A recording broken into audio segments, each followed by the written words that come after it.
সন্ধে তখন 7টা হবে। বরকে জিজ্ঞেস করলাম, কী গো, আজ তুমি না আমি?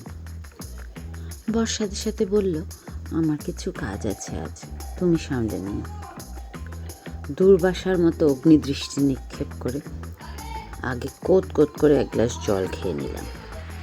এই যুদ্ধের প্রস্তুতি আর কি।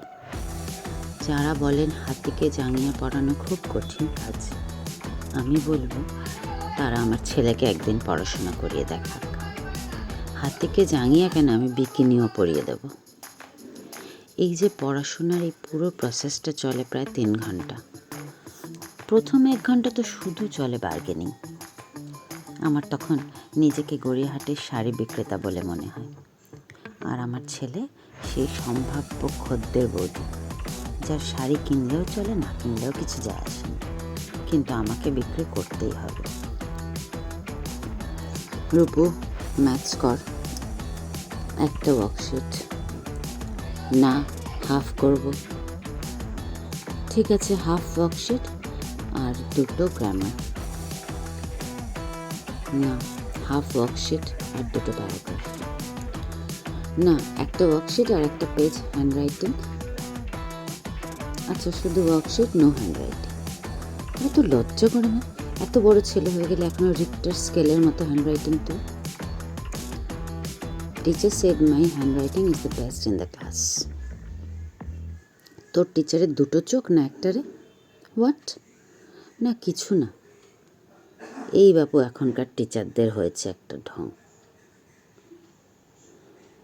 কেউ বইয়ের একটা পাতা উল্টালেও বলে, oh, you did a great job. পড়তো আমাদের সময়কার টিচারদের খপ্পরে। শিবাজির ছেলের নাম বলতে পারিনি বলে আমাকে এক দিদিমণি বলেছিলেন আমি স্টেশনের ধারে লিট্টি বিক্রি করব। সে বিক্রি আমি ঠিকই করি, তবে লিট্টি বিক্রি করাটা অ্যাচিভ করতে পারিনি।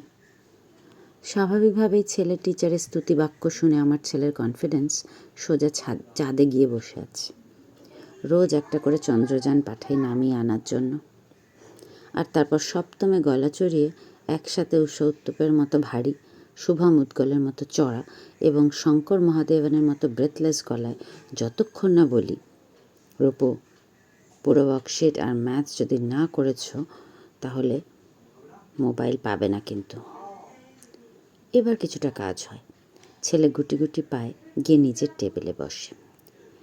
কিন্তু আসলে এবারই শুরু হয় খেলা।